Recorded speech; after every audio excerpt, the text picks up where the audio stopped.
In keeping with its position as the leading commercial city of the United States, New York is also the financial center of our nation.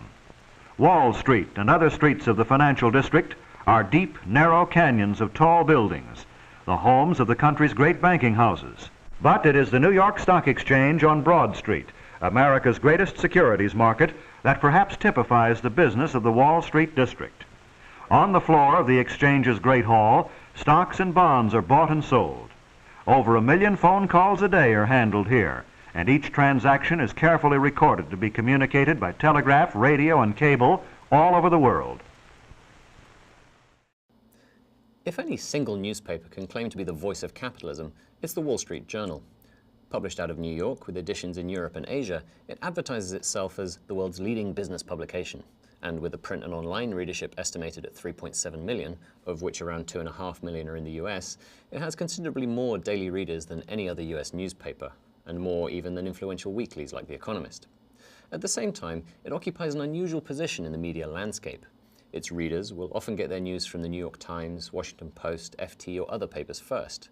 So the WSJ is certainly very widely read, but it's often as a second paper, reinforcing, contesting, reinterpreting what people have already picked up elsewhere.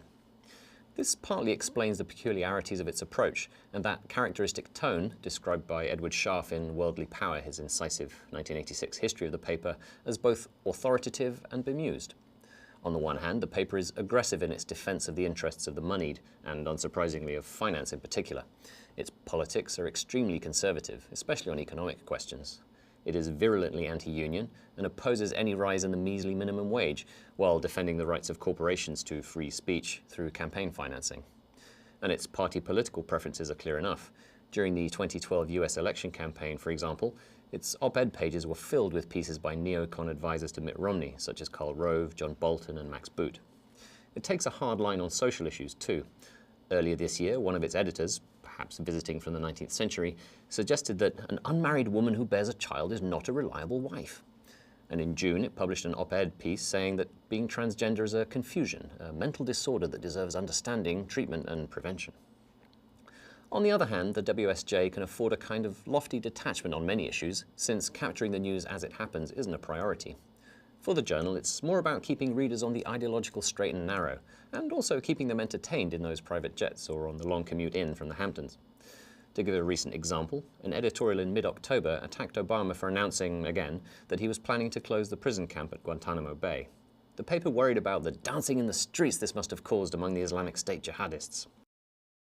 The same day, it devoted a chunk of its front page to a story about battles over the lobster catch in Prince Edward Island. Admittedly not a minor matter, the quality of bisque was at stake. Empire and lobster. The WSJ must keep its readers abreast of both these things. The paper was set up in 1889 by two ambitious finance reporters, Charles Dow and Edward Jones, who later developed the famous index. Initially, the WSJ was little more than a bulletin of stock and bond prices. Mind-numbingly tedious, it was designed to serve a basic purpose: feed people the information they need for gambling on the stock market. In the paper's first few decades, the relationship between journalism and money-making was incestuously close. Its Wall Street offices were right next to the New York Stock Exchange, and reporters regularly cashed in on inside information gleaned from their work. And in true capitalist fashion, the Journal was uniquely successful in these years because it had no competition. The crash of 1929 brought a humbling for the paper as the markets it had championed collapsed. The day after Black Tuesday, the 29th of October 1929, the worst day in financial market history, it responded with possibly the understatement of the decade. Its front page headline read, "Stocks steady after decline." It reassured readers that the hysteria is passing, and 2 days later breezily announced, "The sun is shining again." Sadly, it turned out that this was just the start of what became the Great Depression. The 1930s wasn't such a good decade for the WSJ itself either. In 1932, a Senate committee heard evidence that the paper's journalists had been taking money to plant stories hyping certain stocks, which of course they also owned. The insider trading that had been an integral part of the paper from the beginning was now on public record and had to be stopped. The editors laid down a rule that reporters couldn't own the stock of companies they were reporting on. This anti-corruption firewall didn't always remain intact over the following decades, but the principle was key to the paper's identity. Its credibility depended on keeping some minimal distance from the orgies of wealth accumulation going on around it. As Edward Sharf put it, it had to play the role of the piano player in the brothel. From the 1930s to the 70s, the journal remained the voice of American capitalism, extolling the virtues of free enterprise, deregulation, and so on. But it was out of step with the ideological times. Keynesianism was just not its natural habitat. Imagine the paper's delight then when neoliberalism came along. Here was the relentless capitalist ideology of its dreams, and from the late 1970s, it was in the ascendant. Wall Street Journal writers were instrumental in spreading the gospel of supply-side economics to Republican politicians, and many ideas laid out in its comment pages wound up on Ronald Reagan's policy agenda. Edward Schaaf describes the paper becoming more militant, more brassy and adventurous, and sees the 1980s as its moment of triumph, writing that not since the Hearst papers sent the United States charging up San Juan Hill had there been so visible a tie between the expressed opinions of a newspaper and the consequent deeds of the US government. In the mid-80s, an ad campaign for the paper boasted that it was the daily diary of the American dream. True, if you happened to be a wealthy white American male and your dreams were all about money. The 1990s and 2000s brought the realization of the Wall Street Journal's fantasy. Financial markets unchained, massive redistribution of wealth from the bottom to the top, huge assaults on labor rights, and the destruction of any serious challenges to US world dominance. Who could ask for anything more? Apart from more money, that is. The paper became the Bible of millionaires and would-be millionaires who made eager use of its market data, charts, and figures in their frenzy of globalized money-making. 2007 and 2008 brought the first rumblings of trouble for the WSJ, though, and on two fronts. One was internal. The Bancroft family had owned the paper since the 1920s. Unlike the owners of the New York Times, say, they didn't insist on putting one of the dynasty in charge of the company, so WSJ editors had a somewhat freer hand. This meant they could be more adventurous in their commissioning. In the early 80s, for example, radical journalist Alexander Cockburn had a column in the paper, something that would have been unthinkable at the Times. But in 2007, the Bancrofts sold the journal to Rupert Murdoch's News Corp. Murdoch wasted no time in appointing his right-hand man Les Hinton as publisher. As head of News International, Hinton had presided over the phone hacking by British tabloid papers that became such a scandal when it was uncovered in 2011.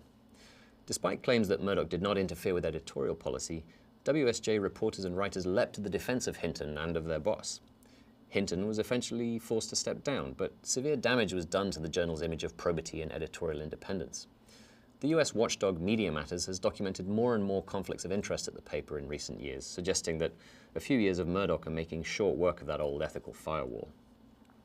The other source of alarm was the financial crisis, which the WSJ watched unfolding at extremely close range. Starting in the late summer of 2008, panic spilled across its pages as first Bear Stearns and then Lehman Brothers went kaput. Was the unthinkable thinkable? Was US finance as a whole in danger? The paper began to run sections advising readers how to protect their homes, retirement savings, and other assets in times of financial turmoil. In December 2008, it launched a blog called Laid Off and Looking, touted as a way for WSJ readers and job seekers to learn firsthand about how rising unemployment was affecting Americans.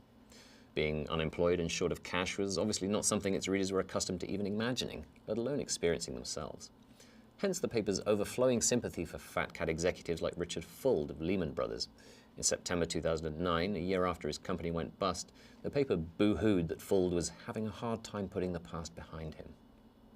Of course, the US government came quickly to the rescue, with bailouts that dumped the cost of Wall Street's successes onto the taxpayer.